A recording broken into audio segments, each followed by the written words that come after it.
Olá, boa noite. A cura do câncer ainda é um dos maiores mistérios da medicina. Apesar dos avanços dos tratamentos nas últimas décadas, a doença mata por ano mais de 8 milhões de pessoas no mundo. Aqui no Brasil, o Instituto Nacional do Câncer calcula que em 2016, quase 600 mil pessoas vão ser diagnosticadas com a doença. Uma substância desenvolvida na Universidade de São Paulo pode mudar esse cenário. O fosfetanolamina deu bons resultados em pacientes e pode ser a esperança para a cura do câncer. Mas a substância virou caso de justiça.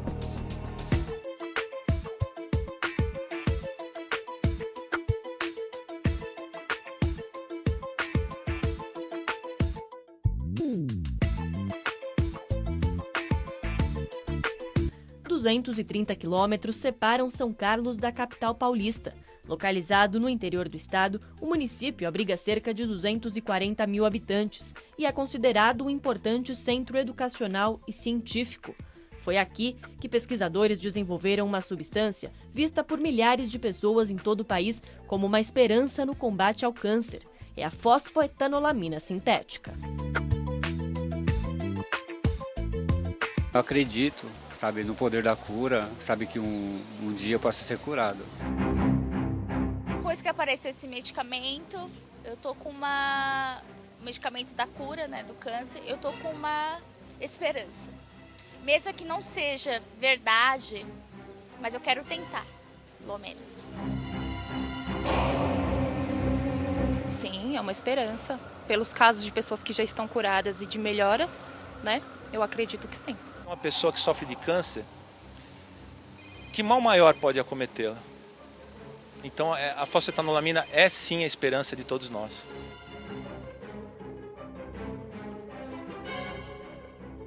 A fosfetanolamina sintética foi desenvolvida nos laboratórios da Universidade de São Paulo, aqui em São Carlos. Há 20 anos, um professor de química já aposentado passou a estudar essa substância de forma independente. Depois de várias experimentações, ele e outros pesquisadores começaram a produzir as cápsulas da forma como conhecemos hoje. Então, toda a equipe chegou a conclusões científicas favoráveis e otimistas em relação ao uso desse composto no tratamento contra o câncer.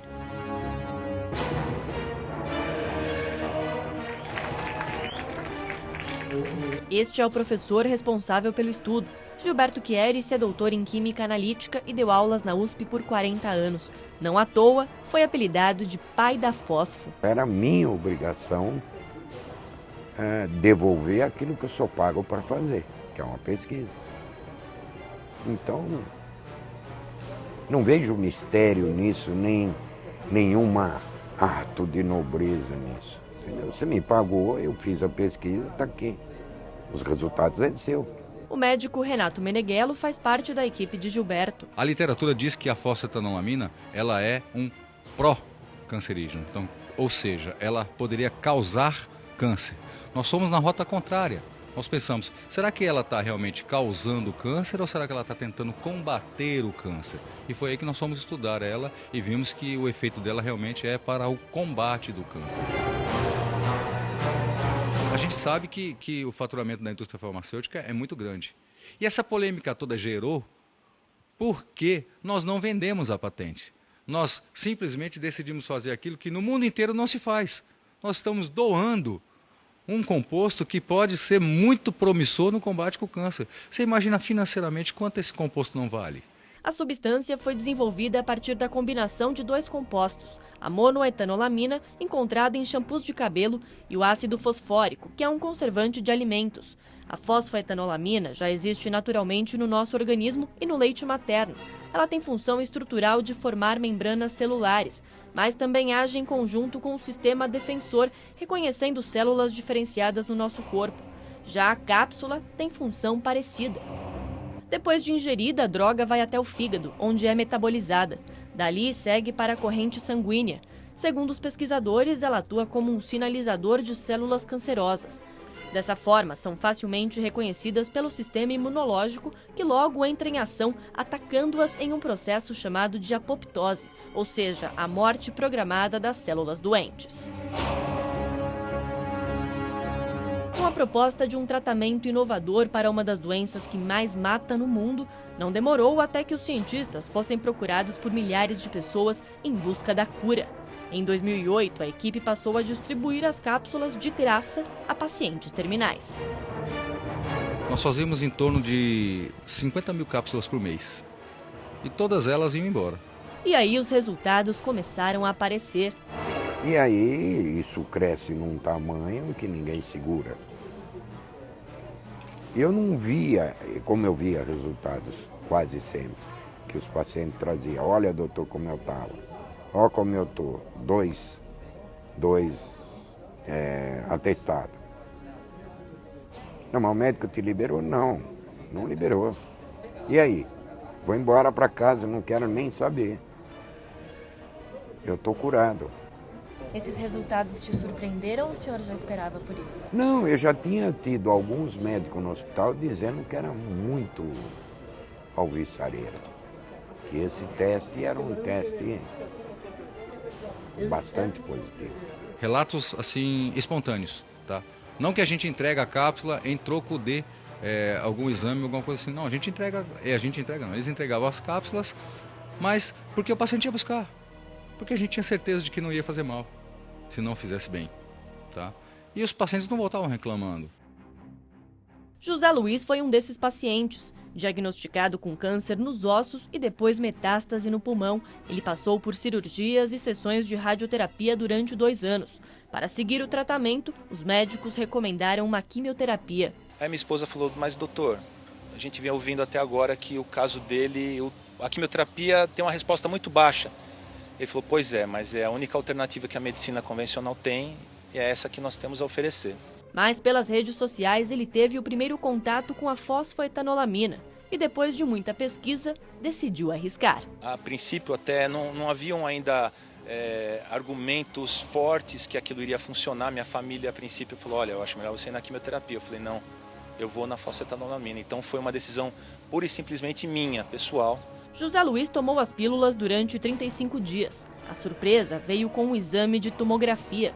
O que aconteceu nessa nova tomografia? Os 3 nódulos novos que surgiram no pulmão que eu tinha acabado de operar diminuíram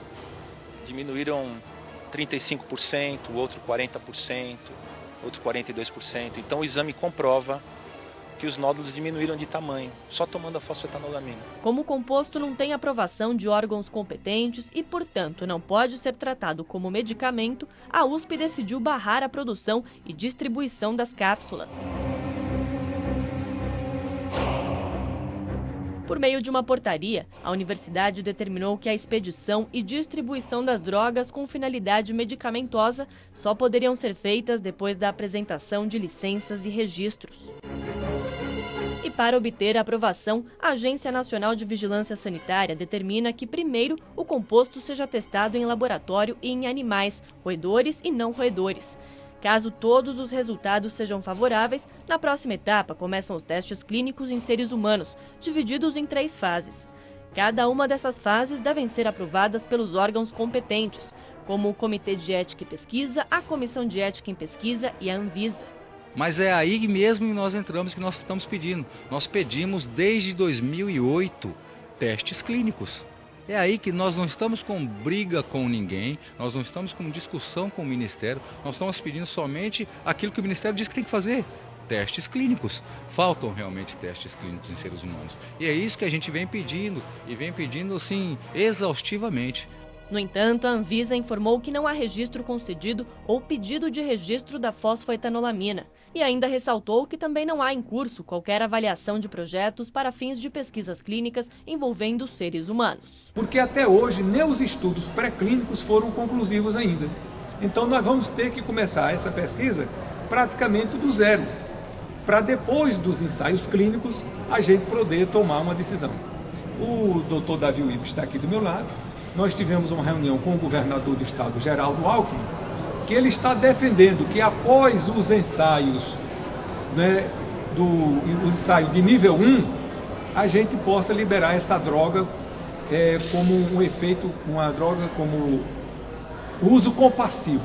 O governador de São Paulo, Geraldo Alckmin, afirmou que está trabalhando para atender aos pedidos de urgência dos pacientes terminais e também pretende dar prosseguimento aos testes e estudos. O Poder Judiciário nós não temos como interferir, mas a legislação federal, ela permite ao governo federal, ao Ministério da Saúde, liberar, fazer uma exceção através do uso compassivo, desde que o médico solicite o medicamento e o paciente assuma a responsabilidade.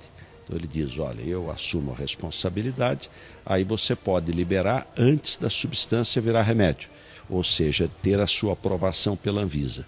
Então nós pedimos 3 coisas para o governo federal, o Ministério da Saúde e para a Anvisa. A primeira, o uso compassivo.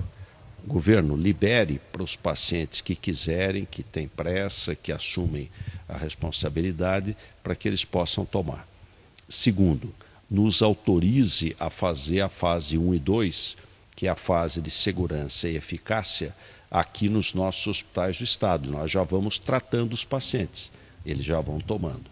E terceiro, nós faremos o tratamento e vamos fabricar o medicamento, a substância na FURP lá de Américo Brasiliense. Então estamos aguardando, porque tudo depende aí da área federal. O vice-presidente da Sociedade Brasileira de Oncologia reforça a necessidade dos testes clínicos para o uso da substância. Nós somos abertos a toda e qualquer substância e brigamos para que sejam aprovadas drogas que ajudem o tratamento do câncer nos pacientes. Acontece que, em relação a essa droga em específico, a gente não tem nenhum estudo que comprove sua eficácia e, mais ainda, não temos nenhum estudo que nos redima ou que nos deixe tranquilo em relação aos seus efeitos colaterais. Mas o próprio Dr. Gilberto Chieri se garante que o produto passou por todos os testes. Segundo ele, os trabalhos seguiram as regras que se aplicavam à época do Ministério da Saúde, antes que as pesquisas passassem a ser reguladas pela Anvisa. Começou tudo direitinho no hospital,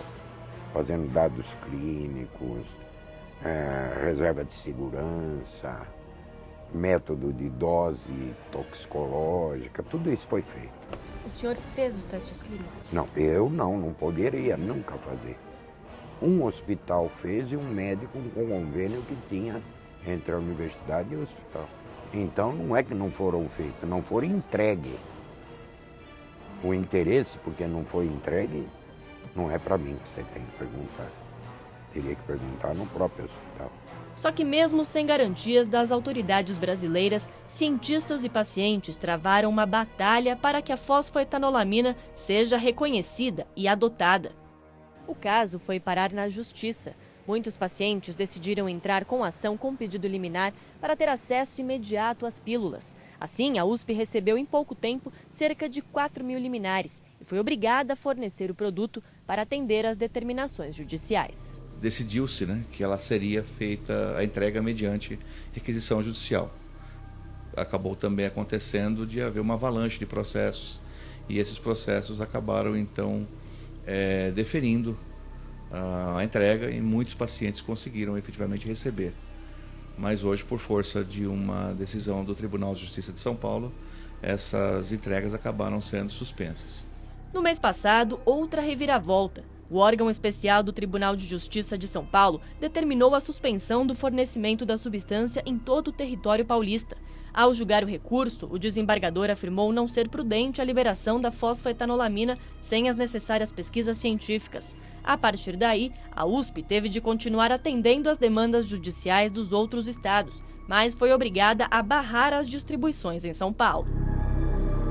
Essa discussão ainda será bastante longa no sentido de que não vai parar com certeza aqui no Tribunal de São Paulo, mas vai com certeza atingir o Supremo, como aliás já atingiu, temos aí uma primeira decisão do ministro Edson Fachin, que determinou que num caso específico de uma paciente se conseguisse fazer a entrega desse medicamento. Enquanto isso, pacientes se manifestam na internet e nas ruas, pedindo a liberação da substância. De um medicamento para uma outra doença que atualmente não tem cura. Depende de uma decisão mais política do que jurídica, do que técnica.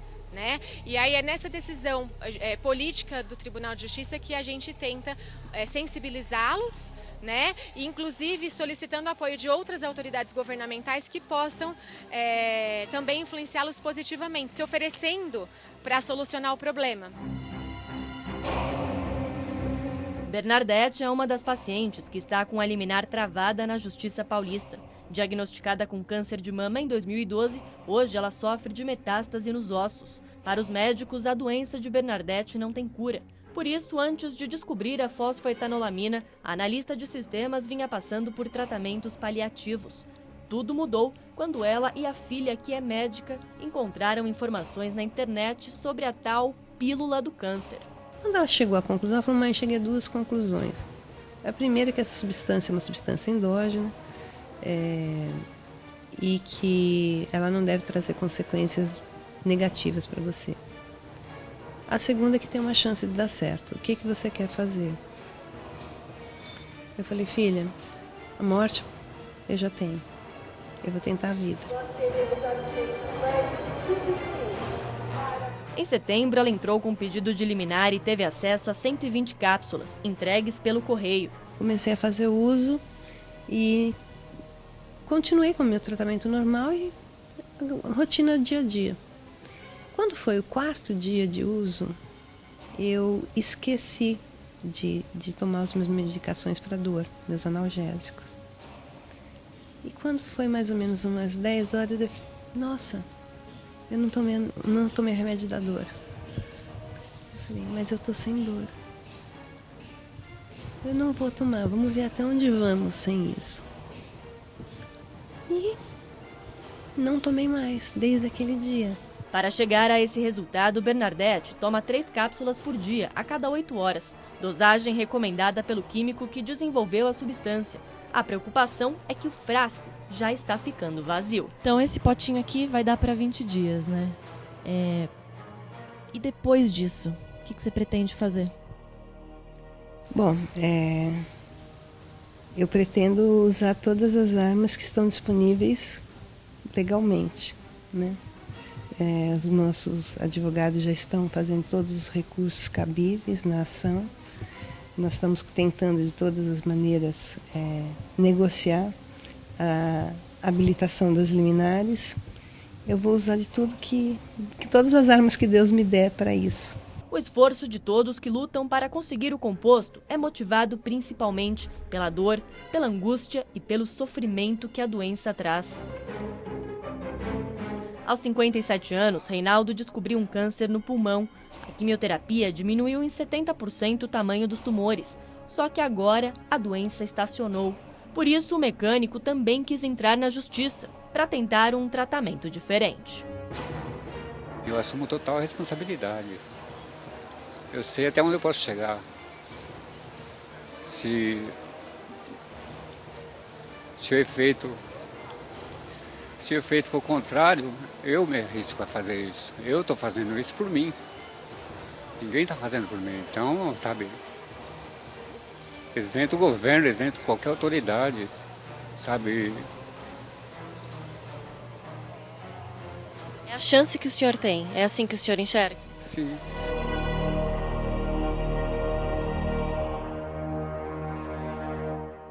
Caroline parece forte, só que descobrir um câncer no ovário aos 15 anos de idade mudou a vida dela por inteiro. Pra mim foi muito difícil, porque assim, eu parei minha vida, né? Eu parei de trabalhar, eu se afastei em 2013, eu tive depressão, tentei se matar, fiquei 24 dias na psiquiatria do HC e até hoje eu não consigo continuar a minha vida. Então as pessoas não sabem a dor que eu estou passando, só eu mesma. Estou perdendo a vida também, gente, que interessa? Eu preciso, gente. Por que você está tão desestimulada com esse tratamento tradicional do Instituto do Câncer? Porque o que acontece? Há 6 anos na luta, já fiz 3 cirurgias e não tenho uma resposta. Então, assim, existe a cura, só que eles ganham muito dinheiro, né? para isso. Então eles não querem liberar a cura. Então eu tô cansada, eu tenho 20 anos, começando a vida agora e não resolve nada. Já não posso ser mãe mais porque o câncer contaminou tudo, eu tive que tirar tudo. Então assim, eu já não acredito mais em químio, em rádio, nada. Você entrou com alguma ação para conseguir essa pílula? Consultei um advogado, que eu tenho um advogado. Quando ele foi entrar com ação, já não dava para entrar mais, que foi proibido. E mesmo sem a aprovação da Anvisa, mesmo com toda essa polêmica em volta dessa pílula, você arriscaria e gostaria de tomar? Sim, claro, tem que tentar, né? Se você não tomar, você não vai saber o resultado. Marília enfrenta um linfoma, câncer no sistema linfático, e faz sessões de quimioterapia. Para ela, só o tratamento já é um sofrimento à parte. É difícil, dói os ossos, é complicado. Eles falam que a quimio é boa, que a quimio vai te ajudar, mas e os efeitos colaterais? Que às vezes são irreversíveis, as pontas dos dedos elas ficam dormentes, você perde toda a sensibilidade da mão, do pé. É difícil, é complicado. Por isso e também para defender a causa de todos os pacientes, Marília luta a favor da fósforo. Mas Renato Meneghello lembra que a substância deveria ser usada com cautela. Não deve se abrir ela para todas as pessoas. Tá? Não deve se falar que não deve se fazer rádio, não deve se fazer químio. Jamais foi falado isso. Tá? O paciente tem que fazer a radioterapia, tem que fazer a quimioterapia, tem que seguir os protocolos da medicina atual, tá? E usar a fosfetanolamina somente em último caso. Tá? Somente para aqueles pacientes que estão fora de condição terapêutica.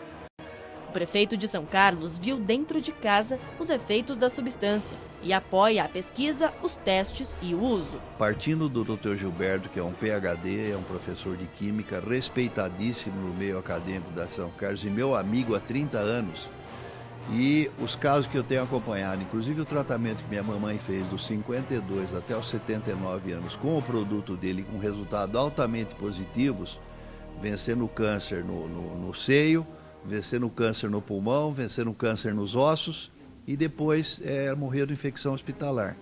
Então eu acredito na seriedade do professor Gilberto. A prefeitura, ela, como não tem a Anvisa aprovação, a prefeitura não pode receitar no nosso sistema, pelo Sistema Único de Saúde, pela rede pública.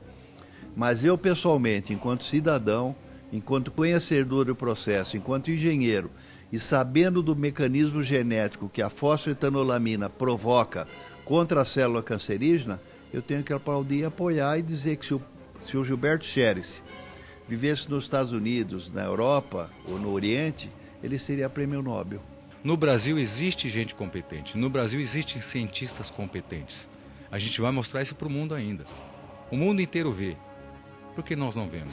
O governador de São Paulo, que também é médico, se encontrou com o Gilberto Chierici e disse que ficou impressionado com as pesquisas desenvolvidas por ele. Eu não tenho os resultados, nem sou especialista e nem tenho os resultados.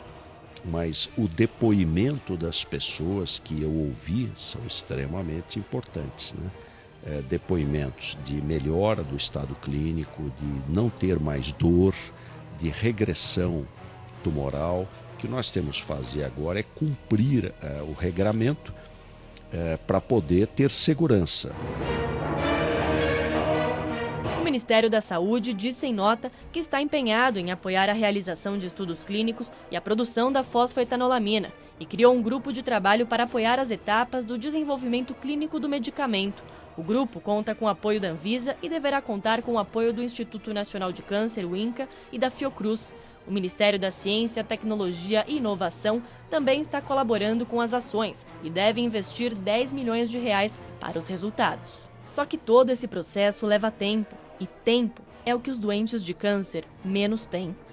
O ministro da Saúde, estive com ele, está extremamente interessado, deixei com ele por escrito.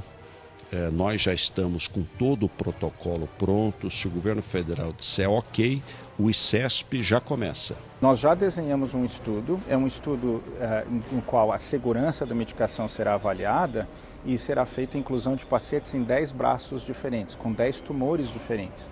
Porque tratar todos os tumores ao mesmo tempo, isso poderia ser algo negativo para a medicação. Porque se mostrar inativo em algum tumor, ainda pode ter atividade em outro. E nestes 10 braços, nós de uma maneira muito rápida poderemos demonstrar se a medicação tem pelo menos 20% de atividade, que é um patamar mínimo para que uma medicação de tratamento de câncer seja incorporada, seja aceita. Aos 42 anos, o irmão de Ana Maria enfrenta uma metástase no peritônio, com cuidados paliativos. Em uma corrida contra o relógio, a família, que aguarda a resposta do pedido de liminar feito em São Paulo, está com pressa e pede uma posição rápida das autoridades e da justiça. A última opção de muitas pessoas, e que as pessoas estão morrendo esperando essa substância chegar às suas mãos. Pessoas jovens, pessoas mais velhas. Por que não deixar elas optar por isso? Por que? Façam as análises, sigam fazendo tudo que tem que ser feito, que eles acham que tem que ser feito. Mas deixem as pessoas seguirem tomando essa substância. Deixem ela tentar ter a única opção que elas têm. Por que não? Vai deixar a pessoa morrer? Você devia pegar um desses laboratórios que tem muitos no estado, que estão em grande parte ociosos, para sintetizar a fosfamina e distribuir na rede pública. Está cheio, tem SUS, tem não sei quem mais. Por mim, eu punho um balde assim, cheio de saquinho. Cada um vai pegando. Opa, devolve, se pegou muito. Eu acho que essa é a brincadeira que tem que ser feita. A polêmica que envolve a criação da fosfoetanolamina sintética não é à toa. A descoberta da cura do câncer poderia salvar mais de 8 milhões de vidas todos os anos. Muitos acreditam que estamos perto. Os nossos pesquisadores descobriram uma forma que a célula cancerosa se comportem como nós queremos, que ela se suicide por apoptose, que o próprio sistema imunológico as elimine do organismo sem nenhum efeito colateral. Eu tomei, tenho cabelo, tenho unhas dos pés. Você não teve nenhum efeito colateral? Nenhum efeito colateral, nenhum. Muito pelo contrário, mais exposição. Outros acham que ela já está aqui. Você realmente acredita que a fosfoetanolamina pode trazer uma cura para o câncer? Olha, eu gostaria que as pesquisas desmentissem isso. Até lá, o réu é inocente até que se prove o contrário. Eu acredito, sim, que a fosfoetanolamina pode trazer a cura do câncer. E alguns pensam que, por mais que ela ainda não cure, pelo menos vale a pena tentar. Vale a pena lutar por ele. A pessoa não vai ter grandes gastos, né, como um frasco de medicamento, de quimioterapia, que custa, sabe, para muita gente não tem nem condições de fazer, né? Fica caríssimo. Ela é a esperança de vida. Pelo menos a esperança de vida. Que ela não cure o câncer. Que ela melhore a qualidade de vida de quem está acamado, de quem está sofrendo, quem está sentindo a dor da alma. Que ela melhore 20% só. Ela já está fazendo muito mais do que qualquer quimioterápico comercial que está aí no mercado. E qual será a opinião do pai da fósforo? Se eu disser isso, eu sou cínico. Eu vou dizer para você, como eu digo cientificamente, a probabilidade é enorme. De tudo que tem aí, eu acho que é a grande chance dela. Agora, eu seria pretensioso de dizer, não, é definitivo. O que eu vi durante todo esse tempo, eu poderia afirmar isso. Mas eu prefiro ser mais humilde. Tá? Tá bom. Vai esperar. Vou esperar.